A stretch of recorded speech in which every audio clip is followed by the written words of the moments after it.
And a big welcome to everyone for another edition of A World Gone Mad, Season 1, Episode 22.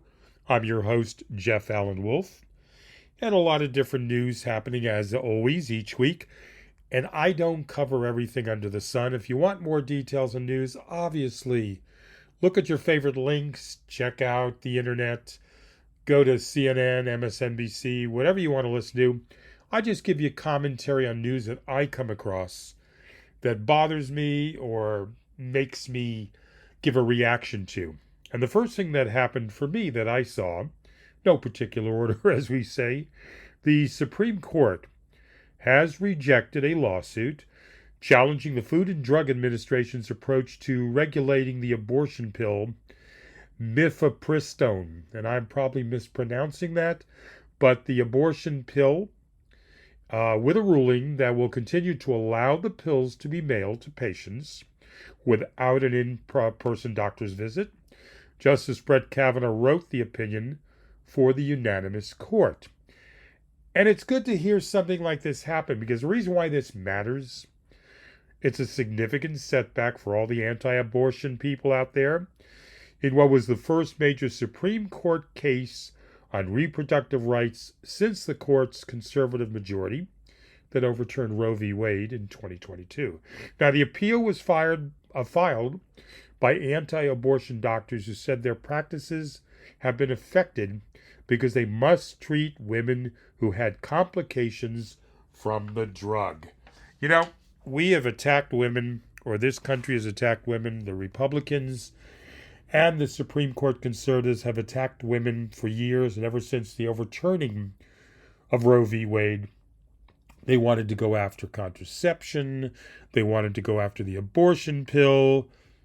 Thankfully, the Supreme Court made a wise decision once in a blue moon on this. So the abortion pill is still out there, can be mailed, and women have one foothold on their rights to their bodies and to their choices. A light clapping to the Supreme Court conservatives who made a smart decision. You know, recently the House found that Merrick Garland, Attorney General Merrick Garland, was guilty of avoiding a subpoena, and they recommended to the DOJ that he be prosecuted and put in jail. Well, the Justice Department said this past Friday that it would not act on the House's contempt referral of Attorney General Merrick Garland. I have some mixed feelings about this, and I'll go into that in a second.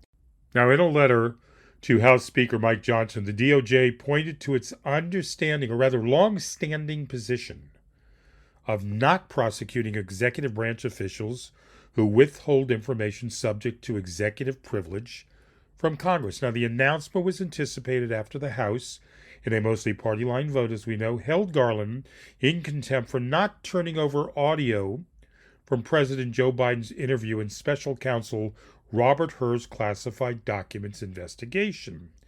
The quote from the Justice Department was consistent with this long-standing position and uniform practice. The Justice Department has determined that the responses by Attorney General Garland to the subpoenas issued by the committees did not constitute a crime, and accordingly the department will not bring the congressional contempt citation before a grand jury or take any other action to prosecute the Attorney General. I stated in an earlier episode that if you are subpoenaed, you need to show up. So I have a little bit of mixed feelings that subpoenas should be the rule of the land, and it's gold, and if someone summons you, you need to go. However, and you could take issue with me, in this case, the Republicans just wanted to do something because the Democrats are doing things against Donald Trump. That's my feeling. Hey, you need to turn over those recordings because we need to, even though we got the transcripts, remember they got the transcripts, we want to hear the actual words from President Biden, what was said in the Robert Hur, documents case, so we could have ammunition to use in political ads against President Biden for Donald Trump. So while I believe in subpoenas, I think the request for this subpoena was wrong. And I think Republicans are doing things just to be SOBs and to get privileged stuff that is going in an ongoing investigation that they don't really need to have. That's just a layman's take on it. And you may not agree, but that's how I feel at the moment. So I'm glad the DOJ is not going to prosecute Attorney General Merrick Garland. Seriously? Now, we just had the G7 meeting, and the G7 leaders have reached an agreement to loan money to Ukraine backed by the profits from frozen Russian investments. A senior administration official confirmed this past week. There was shared recognition here in Puglia by every G7 member that the situation on the battlefield remains difficult, to say the least, and that if the war continues, Ukraine is still going to have a large financial need next year and beyond, and that this summit is our best chance to act collectively to close the gap. Good. You invaded another country, Putin. We froze your assets. We're going to use your assets and give it to Ukraine for weapons and support and aid and anything else. Hey, stop being in the country, leave the country, and you can get your money back. But until then, we're taking what I think is fair. Freeze Russians' assets, put their backside in a sling, and give all of that money to Ukraine. The official also said when you have a commitment at the highest political levels, technocrats act and technical details get worked out. The loan will be drawn from funds frozen by the Western leaders in the wake of the invasion in 2022. It's just $3 billion in frozen funds. It's located in U.S. banks, but a much larger share, adding up to hundreds of billions of dollars, is located in banks in Europe. So $3 billion, rather, in U.S., hundreds of billions in Europe. Good. Take the money and give it to where it's doing the most good to prop up Ukraine and help them fight this BS invasion from Putin. And might I add, the most important thing, this most dangerous invasion into Ukraine and has repercussions into Europe and the world at large. All right, we had another Supreme Court ruling. And this past Friday, the Supreme Court, I'm laughing, but not in a happy way, they struck down a federal ban on bump stocks approved by former President Donald Trump. The latest opinion from the conservative court rolling back firearm regulations. Justice Clarence Thomas wrote the opinion for a 6-3 court. The court's liberal wing, led by Justice Sonia Sotomayor, dissented. Trump had pushed for the ban in response to the 2017 mass shooting that killed 58 people at an outdoor music festival in Las Vegas. Well, bump stocks allow a shooter to convert a semi-automatic rifle into a weapon that can fire at a rate of hundreds of rounds a minute. That's what a bump stock is, in case you didn't know. A bump stock does not convert a semi-automatic rifle into a machine gun any more than a shooter with a lightning-fast trigger finger does, Clarence Thomas wrote. Even with a bump stock, a semi-automatic rifle will fire only one shot for every function of the trigger. All right, let me clarify something, Clarence.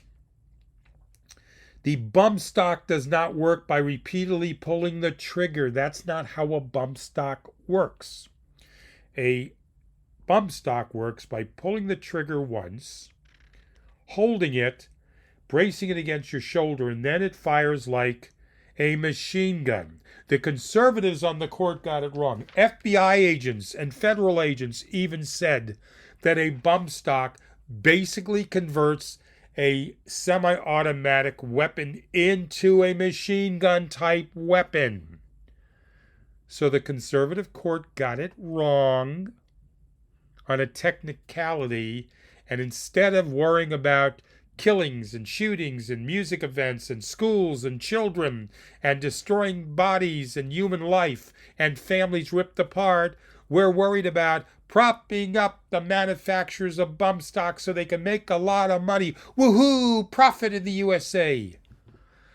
More and more every time I turn on the news, I worry about what I'm going to see from a Supreme Court ruling, knowing Most likely, it'll be the conservatives who do some stupid ass thing and vote against the logic of something that the majority of America would go, hey, wait a minute, that's what the ruling should have been, not what you guys decided on.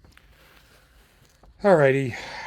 And more to come from the Supreme Court. We're still waiting for the immunity case to decide whether a president is immune, that Donald Trump had asked that I'm guilty of nothing and the president should be 100% absolved. All right. When I come back after this short break, I'm going to do something a little different. And we're going to talk, or rather I'm going to talk about the cities that are now so expensive in the United States and the world that they're considered impossibly unaffordable. And I found this and I said, you know what, let me share this with the audience. A little bit diverting from events, politics, etc., and elections, but I wanted to share this and then ask you, the listening audience, a couple of questions. Don't forget to join the Facebook group, A World Gone Mad Podcast. It's on Facebook. Just look up A World Gone Mad Podcast. And you can email me at a worldgonemad@gmail.com. Taking a short break. I'll be right back. This is a world gone mad. This is a world gone mad. You're listening to A World Gone Mad. Thank you. And you could reach me by sending me an email. And the email is aworldgonemadpodcast, aworldgonemadpodcast@gmail.com. Leave your first name in the email, your age, your location, where you're, listening to us from, what app, etc., and any comments you have. Also, don't forget to hit subscribe. That way I can let you know when the new episode goes online. It's automatic and it's free. Also, if you can review, rate, rank the show on the app you're listening from, that helps me tremendously. I thank you for listening, whether you just joined us for the first time or have been listening for a while. I appreciate that. And now, back to the show. This is a world gone mad. This is a world gone mad. And welcome back to the podcast. I'm Jeff Allen Wolf, your host for World Gone Mad. And something different this episode. I wanted to jump in another area of life, and that's owning a home. We know renting a home is impossible. I have a friend in Florida who's renting a home for ridiculous amount of money per month, and it's choking them. But buying a home, we know the interest rates went up and then they came back down a little bit, but it's almost, in general, virtually impossible to buy a home now, unless you're loaded with money.